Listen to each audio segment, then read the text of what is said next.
Hi,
and good morning, ladies and gentlemen. I'm Anna, and I'm your host and facilitator for today. Now, the artisan slogan here, Barbara Kruger said in big bold letters, shop, therefore I am. And it's true, right?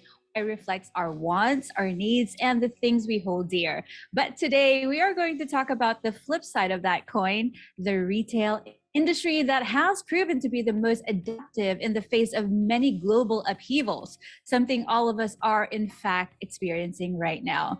As our way of honoring the work that you do, we will discuss how you can utilize technology to its full potential in upping the ante for you and also vastly improving customer and consumer experience. Friends, it is my privilege to welcome you to Jcurve Digital Acceleration, transforming the retail industry, meeting your consumer demand in a post-pandemic world.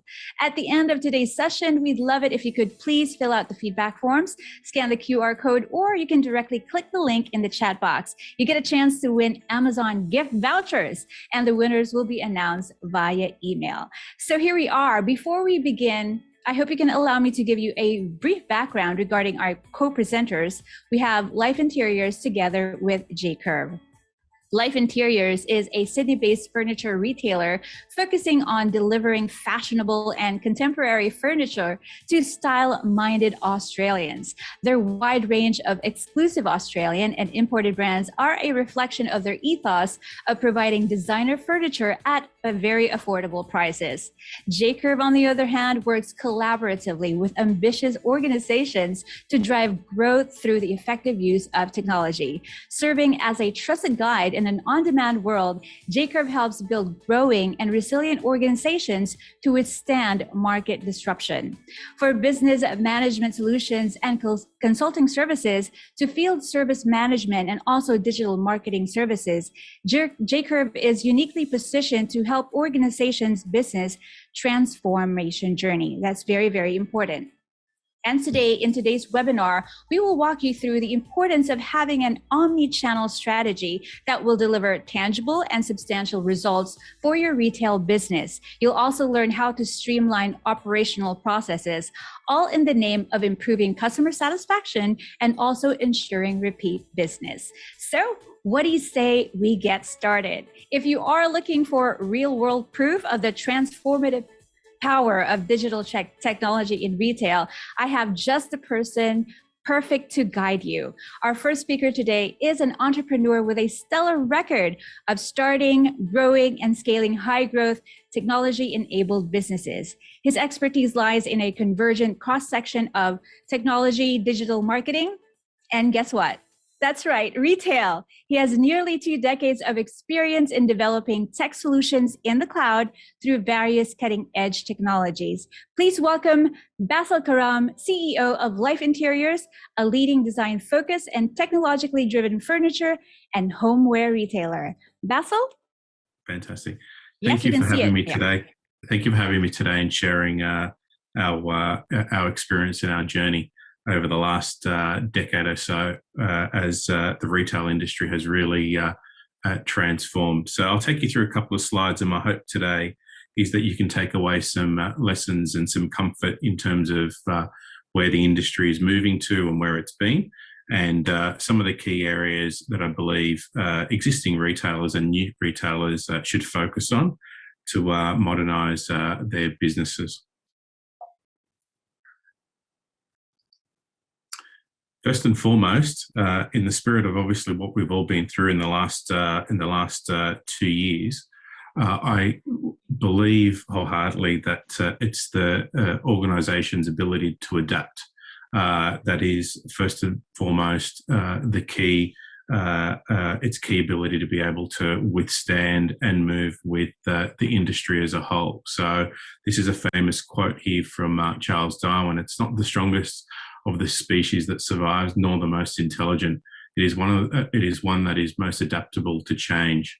For an organisation similar to ourselves, who is a upstart and self-funded businesses with many other businesses that are larger than us, that's a very important attribute to have. So what I'd like to sort of share with you, and just a few of my observations. While the foundations of retail remain the same, I believe the underlying operating landscape and customers' expectations are changing at an ever-increasing rate. Yesterday's approach can't meet today's need for speed, flexibility, and innovation. And I'll share with you our story of getting the business from where we are to well over $100 million in revenue. Just a quick background on Life Interiors to provide you with a little bit of context on size and duration.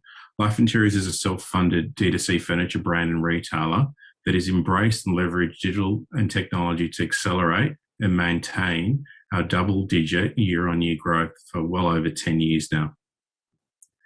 Technology and digital is at the heart of our business. A couple of areas that I want to touch on in terms of areas that will set your business apart and allow you to take advantage of the digital transformation that's happening at the moment and has been happening now for the better part of 10 years. I'll touch on a couple of areas. One is your system architecture. It's really important to know that your architecture will provide you with the flexibility to be able to adapt. From our own experience and understanding the ability, or giving yourself the ability to leverage best-in-class enterprise applications, we've utilised a very much a hub and spoke design in terms of our system architecture. This loosely coupled approach has meant that we've been able to remove elements of the business and scale elements of the business as the business has evolved over the course of the last 10 years. It also means that we have the flexibility to with the infrastructure to change and see fit as the market trends shift. But what's really important is at the hub is really our core infrastructure. They're the core features and functions of the business that don't change. And from a retail perspective, that's everything from your overall accounting infrastructure to your purchase order infrastructure and inventory management. There are a couple of key areas there. It's outside of those areas that you can start to leverage that hub to really start to set yourself apart.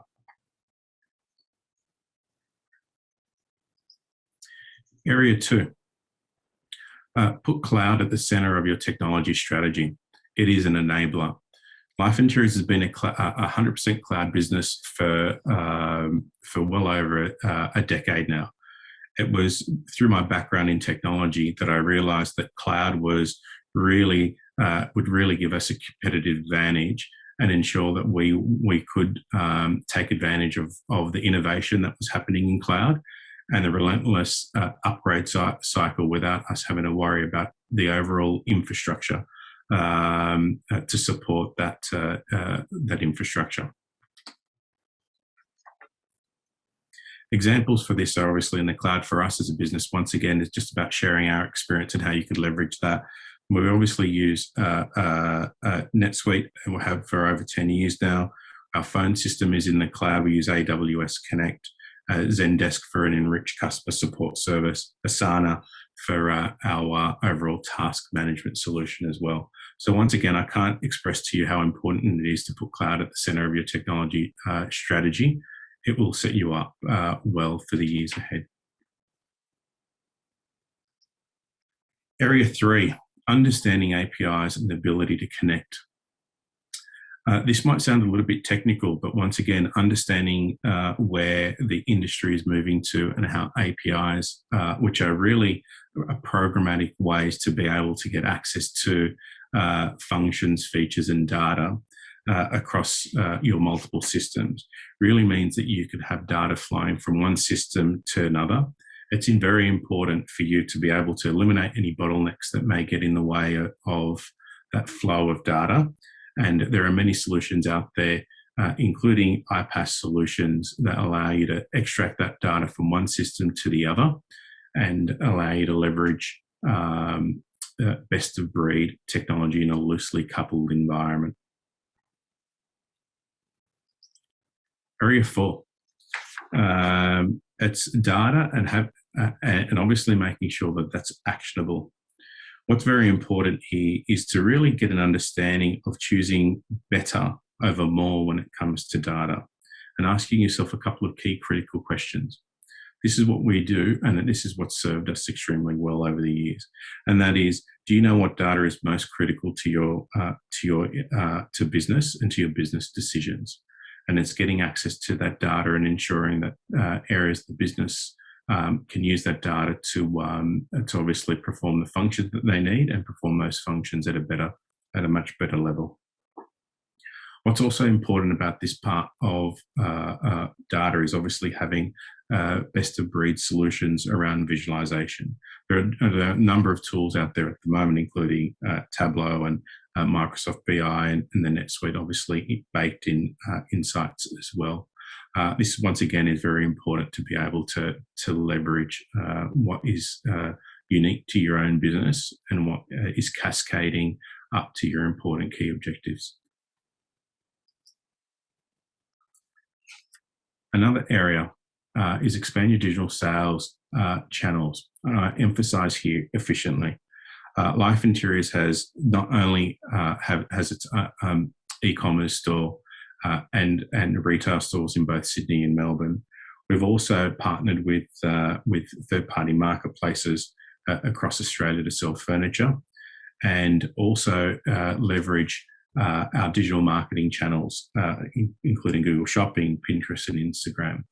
And one of the things that we've noticed is that businesses that, or through conversation as well, is businesses are relatively poor at automating this process. And there are some key challenges here, and that's really around synchronizing pricing and inventory and lead times and orders as well across your digital channels. There are plenty of opportunities here for you to expand your business and take advantage of these broader trends as well. Obviously, other marketplaces include the obvious, which is Amazon as well.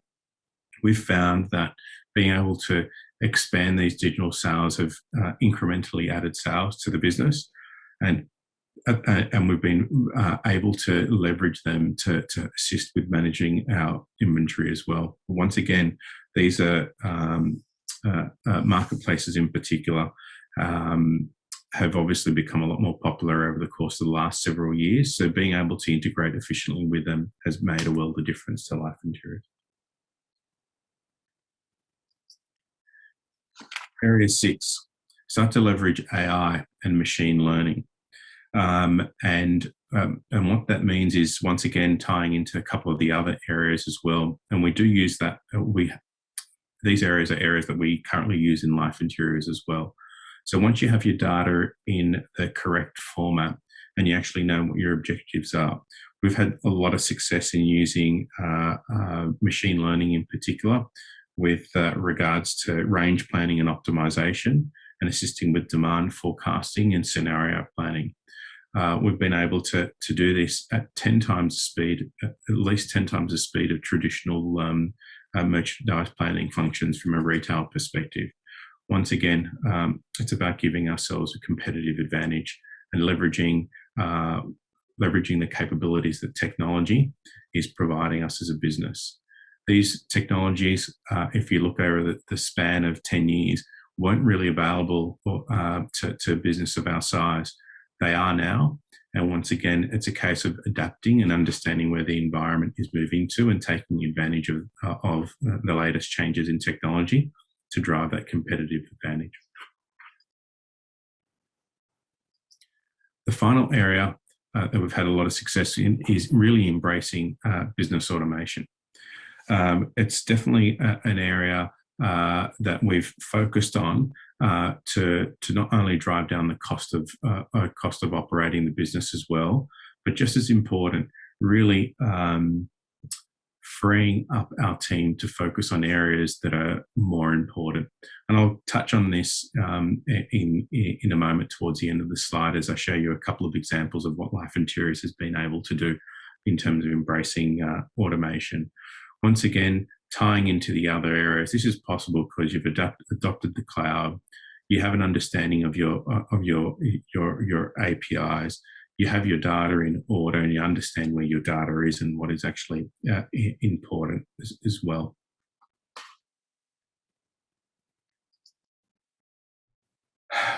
Why are we going to and why we focus on these areas? And I'll share with you a couple of our own experiences in terms of what we've been able to achieve over the last several months or 12 months.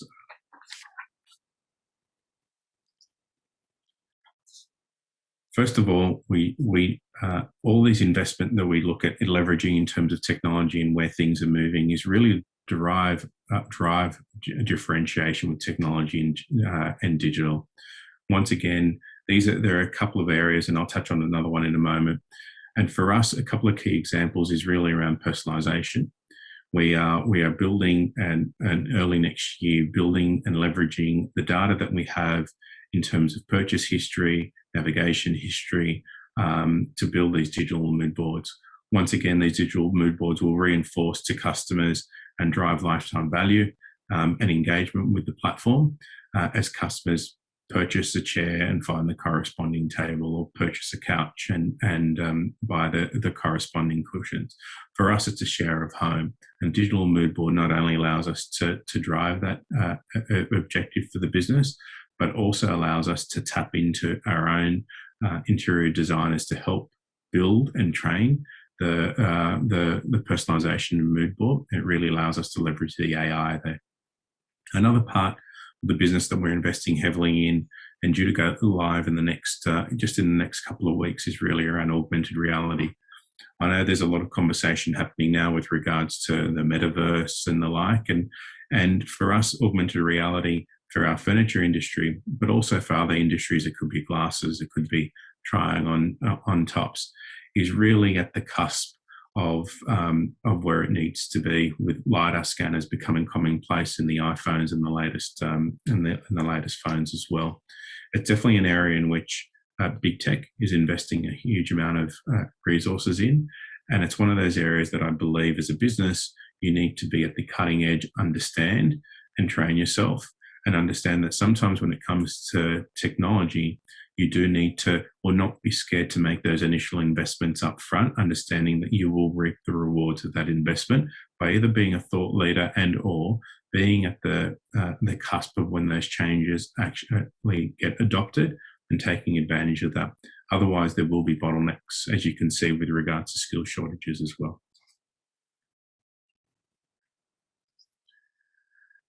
The other part with regards to technology and the adoption of technology to drive retail is really drive productivity with technology and digital.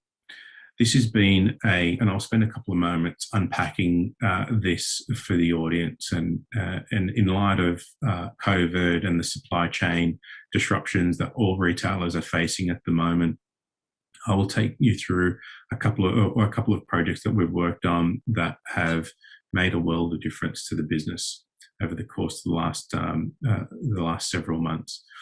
And that is not only have we've managed to build and connect our email marketing platform, our supply chain, our e-commerce website, tasks within ERP and NetSuite to manage all the delay notifications that are coming through our system.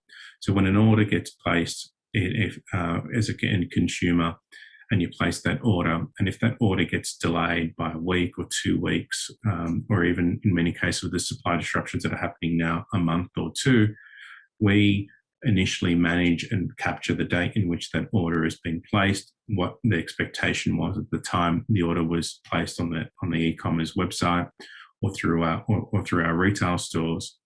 And then that automated email will get sent out to the end consumer to say it's been delayed. And if it gets delayed again, we go through a process where we actually create a task in this case in NetSuite. So our customer service team, when they start the next day, we now escalate that customer to be account manager, and we can see exactly what needs to happen from a customer service perspective.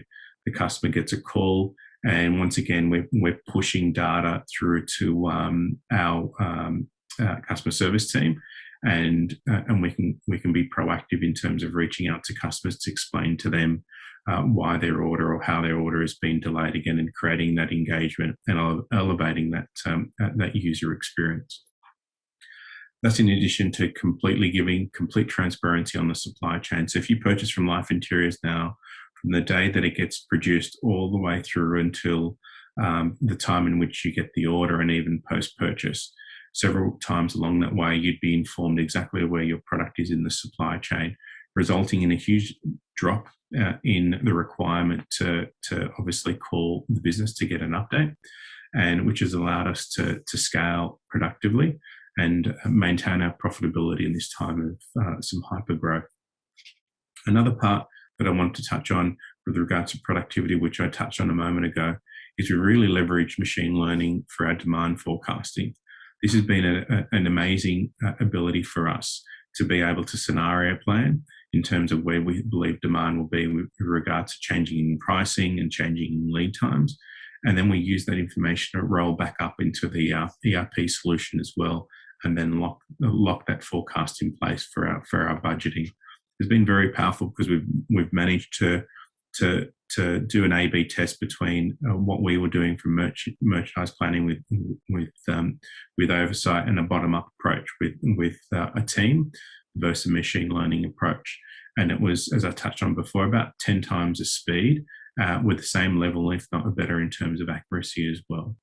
So I just really wanted to touch on a couple of those key areas that we've had a lot of success in terms of approach and in terms of where the industry is moving. That has meant that we have been able to grow consistently year on year and navigate the COVID scenario and supply chain disruptions with relative ease. It has been difficult, but we have had the right infrastructure, which meant we've been able to adapt to a work from home environment, adapt to fluctuations in supply chain, adapt to increases in consumer demand, and the like. So, with that in mind, I just wanted to finish off with I believe the retail industry is really in an exciting and disruptive phase. It's really at a point where if you embrace the digital transformation process at all levels of the business, you free up the resources to focus on things that matter, and you really can start to set yourself apart in the industry, and being able to adapt with whatever gets thrown at you as well. So Life Interiors has applied these principles for over a decade now, and we've been able to grow and thrive. And I anticipate that we'll be continuing to do that in the years ahead. So don't be scared of technology and its powers. Embrace them, use them, and if anyone has any questions, I'm free to do that as well. Thank you. Thank you so much. Thank you so much, Basil. That was a real eye opener and so inspiring. We really, really do appreciate it. And we will be able to take questions if you have any for Basil later on when we have our speaker discuss some questions together. And if you haven't yet, do send him over. You can do that by typing it in the comment section down below. We will get to them as best as we can. So we all know retail is as old as civilized history itself, right? But apart from human need and not to mention ever-changing consumer demands, innovation has always ensured survival, right? Innovation, in fact, has always addressed challenges of convenience, ease of use, and enjoyment. And really, retail is no different. Consumers want to shop anywhere and however they please without compromising on quality, price, and access. So our next speaker will share insights into why it is critical for retailers to transform their operations with the effective use of technologies. Let's all welcome the head of business consulting and advisory for Visory by Jcurve, Shrey Patel. Shrey? Thanks, Anna. Let me just very quickly bring this up. Just confirming that it's visible, yeah? Yes, I can see it. Perfect. Right. So thanks, Anna, for the introduction, and Basil, thank you for sharing your experiences in digital transformation and retail. Right. So I think what's important is when I'm working with a lot of customers, and I'm working on some of these strategies that these customers are trying to plan and execute. Right. They often ask, what are the things that I should be thinking about, and really they're just trying to understand where to start. Right. So I thought a good beginning to this sort of presentation would be just to understand the retail sector and sort of the key areas and the key sort of things about the retail sector that we should be thinking about, right?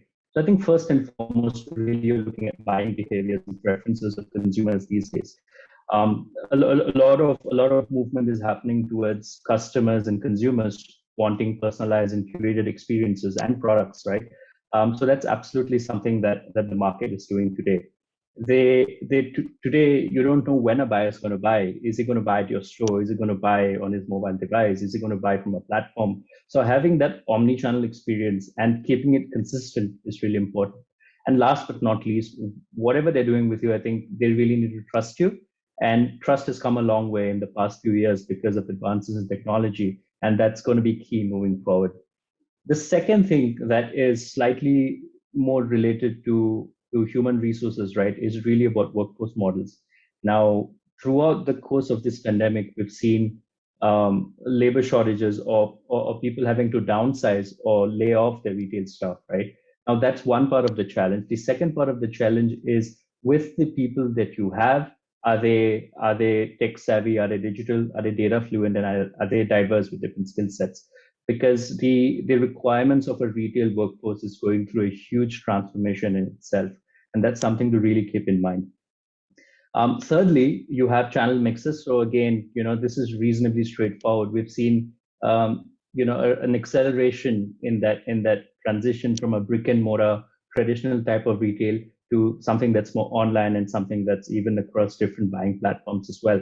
So you really have to think about channel mixes. No one channel is right. A hybrid model is probably the best moving forward, but this has to tie in with your business objectives, and really it's got to be strategy driven right from the start. And last but not least, you've got entire business models that are actually completely being flipped on its head, right? So revenue profitability. Now, one is deriving revenue, but again, at the end of the day, if you're generating millions and millions of dollars of revenue, are you ensuring that your operations are lean enough to allow you to be profitable, right? So a couple of things stand out here. One is having that brick and mortar sort of channel, but not really having a lot of footfall, right? So is that then a cost center that's not generating revenue in that sense for you? And maybe you could move this into a fulfillment center for a quarter of the cost. And the second thing is, in this race for being visible digitally, a lot of consumers are basically seeing ad spend, going through the roof, right?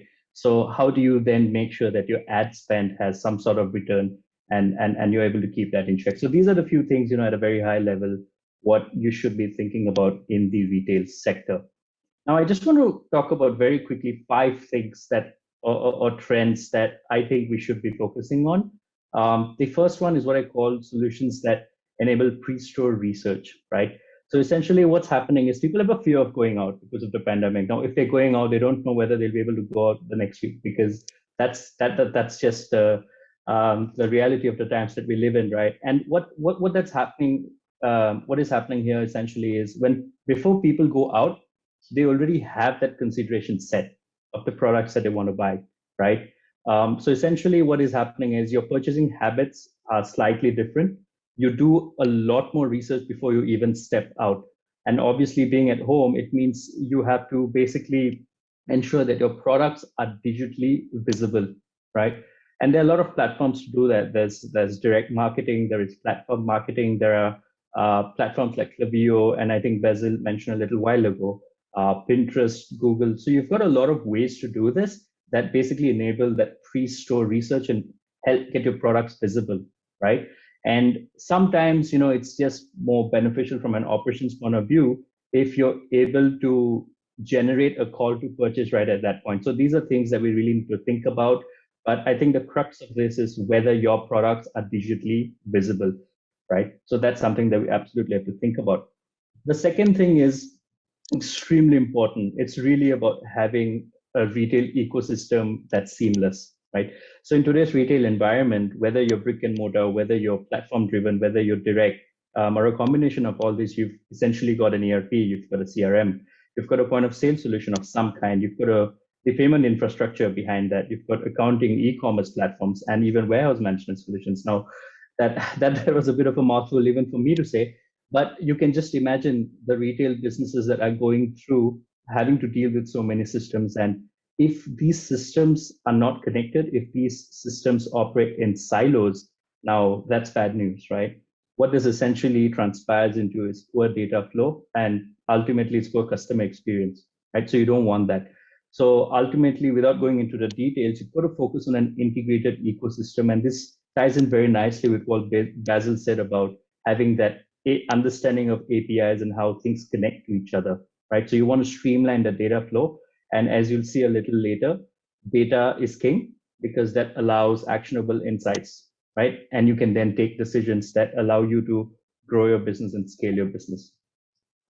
Now, the third thing that I wanted to talk about is artificial intelligence. Now, this is a term or a sort of like almost a buzz term that's been flying around everywhere. Now, what does it really mean and how does it relate back to retail, right? Ultimately, we want to understand more about who we're selling to as retailers. Now, you want to leverage artificial intelligence and to some extent machine learning to build a customer profile. Why do we do that? Because we want to provide them automated and personalized shopping experiences, right? I'm not going to sell, a sports bike to a 70-year-old man. Well, there are people who want that sort of thing, but ultimately what you're trying to do is you're trying to build that profile of this particular customer and really offer them something that is relevant to them, right? They want something that's personalized. So you want to use this insights to create those experiences. And lastly, shoppers today want to feel like the experience is tailor-made for them. Consumers are more demanding these days, right? And that's just a sign of the times. And I think those days of generic marketing and advertising are done. It's time for targeted advertising, and there are plenty of solutions out there, right? Like Resultix, Adobe Experience, and there are a bunch of these little customer profile building solutions that are out there. So the technology is there. Are we thinking enough about implementing these things? The next one is something that's very close to my heart. So it's something that's been happening more frequently in the past few years, and that's something called headless e-commerce and API-driven e-commerce. Without getting too technical, guys, what this essentially means is decoupling your e-commerce and your web store from that marketing side of your website, right? And traditionally, what has always happened is you had a web store. A web store essentially was your face. You were leveraging the web store to do marketing. There was very little you could do to decouple it from the back end.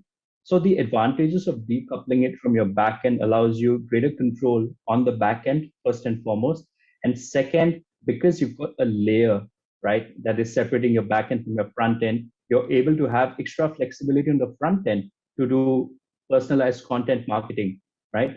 And I think this is really important, and this is really an emerging part of e-commerce as we speak. But this is going to be more and more important, and it's something that you want to start thinking about now, because ultimately you want to make sure that your web store is robust and your front end and your consumer experience platform is robust as well, right? So decoupling it could be really useful in achieving these benefits. And we can't really not talk about or talk about retail without talking about supply chain today, right? I mean, the challenges are obvious, and they're obvious and they're plenty. Now, what could you do as a retailer to really make sense of these supply chains and make sure that you're not being shortchanged by what's happening in the world? Now, one, Basil again spoke about this, but essentially you want systems that are in place that provide visibility. So you want systems that allow you to forecast, and based on lead time metrics that you have, you want them to sort of fulfill that demand so you don't lose sales opportunities. From a strategic point of view, you're looking at essentially diversifying your supply chain and creating different sourcing strategies, so you're not dependent on any one particular supplier or any one part of the world, right? Because the VUCA world that we live in, it's uncertain, it's unpredictable, and diversification is essentially how you want to mitigate that risk. And last but not least, it's omni-channel fulfillment, right? So traditionally, fulfillment has happened from a centralized warehouse or for mid-sized retailers all the way to large retailers. But today, shop fronts could potentially be used as fulfillment centers, right? We're seeing a lot of organizations today having click and collect. Now, why that's such a great idea is because now essentially whatever stock that you're carrying in your actual traditional retail location is now being used as a warehouse location, which eventually means you're making use of your infrastructure and your capital, right? So that's really important. So these are a few things that I would say you want to think about from a supply chain perspective. Now, just a few parting thoughts. The customer was always king in retail. The customer is still king today and will always be king. Are we understanding our customers well enough? We need to ask ourselves this question. And if we don't, are we leveraging technology that's readily available to understand customers better, right? So this is absolutely key. Today in this retail landscape, the one who understands the customer better is going to be able to sell more effectively, right? So that's extremely key. To diversifying your supply chain, again, guys, supply chain diversification has really been the need of the hour, and you have to look at diversifying that supply chain from a strategic standpoint. Three, you want to build a seamless flow of data, and we all have understood by now how data can be used for some of these things. So you have to really transform yourself to become a data-driven organization. Four, you want to leverage predictive AI and you want to be proactive. You don't want to be reactive, right? So there's so many tools out there that allow you to plan how some of these things could potentially transpire for your organization. Not leveraging these tools could potentially make or break your organization in these times. And last but not least, I think you need to execute an omni-channel strategy, but at the same time, you've got to tie that into your business model, right? That's extremely important because the synergy of the retail channel and strategy has to be there with your business model, right? One size does not fit all, so you've got to think long and hard about what will work for your organization and for your industry in particular. With that, thank you very much, Anna. It's over. Back to you. Thank you so much. Wow, that was really jam-packed of useful information, and I'm sure our guests agree with me. So many useful takeaways. Now, do hit us up if you have any other, and you should do it right now because I am calling back our speakers, Shrey and Basil, for a short discussion to respond to some really good questions that we had received from our guests. So with that, Shrey, I'll turn it over back to you. Sure. Thanks, Anna. Basil, really good to have you again. Thank you very much for making the time. I think we want to kick this off with something that's really part of financial services, but has an impact on retail. So there's been a lot of I would say, a lot of dynamic shifts in the way the financial services industry has worked in the past few years. Now, this is especially with respect to retail payments, right? Everyone's saying shopping's becoming cashless. Could you just share your views on how the payment industry with respect to retail is undergoing that shift and the problems that you faced as a retailer? Yeah, I mean, if we sort of look over the last decade or so with regards to definitely digital, I mean, the biggest trend has obviously been the buy now, pay later space. So I think that innovation in terms of obviously cashless or and being innovative, I think that trend is only going to continue. So it was back in the early days, it was only PayPal and your Visa and MasterCard and the big sort of service providers. So I think innovation there will continue, and I think the whole idea of being cashless and convenient and one click is obviously the trend in which it's going. Obviously, you've got Fast in the US and other solutions out there as well. So yeah, I think the innovation will continue, and it's been the only challenge on that side of things really has been from an e-com perspective. There are so many solutions out there.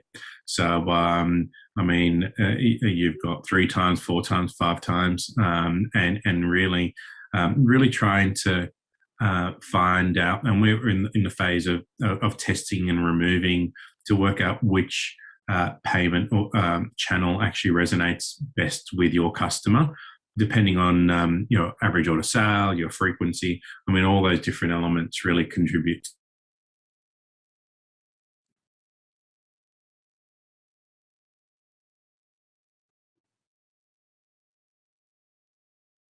e-commerce, an e-commerce platform, then going through that process is actually not that complicated. Right. Absolutely. And I agree with you. I think innovation is in the sort of payment space is just going to accelerate from here onwards, and we need to be prepared for that. Yeah. There's a question coming through about the Internet of Things, Basil. So now, this is probably the most well-known application of this, and I'm not sure how successful it's been. Amazon, started the Amazon Dash button, which allowed you to click a button and order things. Do you think the Internet of Things will have a large impact on retail moving forward? Yeah, it's an interesting one. I mean, I don't really have a in-depth view on that specifically. I think with regards to Amazon, I think they could have turned that solution off. I think they trialed it. I think once again, I think the most important thing there is getting to the first principle, and the first principle there is really convenience. So I think any technology, Internet of Things, or whatever it may be, as long as it's driving convenience to your customer, then it's a case of getting obviously adoption. I think it's just a case of sometimes when it comes to technology, not using technology for the sake of technology, but just focusing on that convenience. Yep, absolutely right. Again, this has just come through. Barriers to entry to e-commerce. Now, it's if you look at any YouTube ad today, probably half of them is filled with people who are teaching you how to sell on Amazon, for example, right? So how do you think the barriers of entry to e-commerce and retail have changed, given you've been a pioneer in the sense that you were doing this from 10 years ago? Yeah, I think when it comes to e-commerce, my lessons and my observations have really been the people who've been advertising the get rich quicks on Amazon. I think the whole idea of buying something on Alibaba and then selling it on Amazon, I think those days have come and gone. I believe when it comes to product, you have to put in the effort around your brand and your product. But to answer the question a little bit more, I guess specifically, the barriers to entry to get e-commerce running are low. My observations on the best way to approach that is buy, don't build. There are a lot of solutions out there that you can, for a pretty small fee, get the infrastructure ready to go. As a software engineer, I've built email systems. I have built e-commerce stores before, sort of 10 years ago.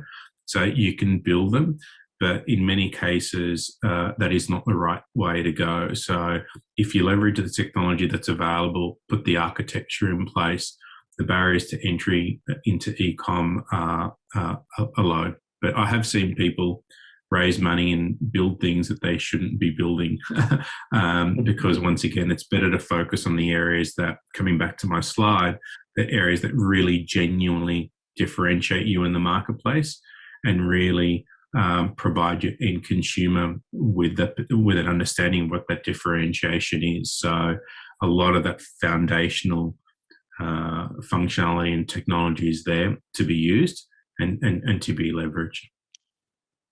Right.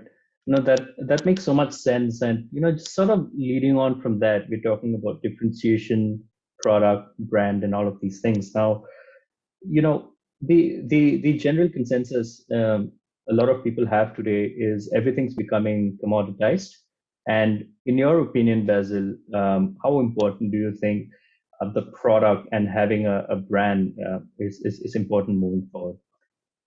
Yeah, I think, I didn't get a chance to touch on it during my slide, but Life Interiors, when it first started over a decade ago, was actually playing in a very commoditized space with regards to furniture. And our decision, even though the business was growing and profitable, and sort of coming back to the adaptability, we actually did a complete U-turn, and we just simply focused on a product range that was unique in the marketplace and differentiated in the marketplace. It gave us the flexibility to have a point of difference, which is obviously product, to establish and build a brand that stood for something different, and along the way has given us the ability, in terms of price elasticity, increase our margins as well. So while it may make sense to go down the path of a small commoditized item to start with and not going to the effort just to get the wheels sort of lubricated and get a sense of how things are flowing, in terms of really building a sustainable business that's going to grow in the long term, you're going to have to create a brand. You're going to have to invest in a product, whatever that product offering may be. It could be a service, a physical product as well. But yeah, no, it's a requirement, I believe, in an environment where you have the Googles of the world, where everything is very transparent. So whereas you may have been able to get away with that 15 years ago, you definitely can't get away with selling the same widget as someone else for a more expensive price. So those days have come and gone. Yeah, no, absolutely. And look, I've got a few more things I want to ask you, but very quickly going to check. Anna, do we have any questions that have come through from the audience? Hi, Shrey. We're very interested in the ones that we have sent you, and you can go ahead with those first. Right. Perfect. Mm-hmm. So just a final one from me, Basil. This is really with respect to having all your data in one place, because now from a technology standpoint, ultimately you're looking at using multiple solutions, right? ERPs, CRMs, and all of that. Now, do you think it's absolutely crucial for organizations to build a data warehouse, some sort of a data lake, to centralize all their data and then run analytics on it? Yeah, absolutely.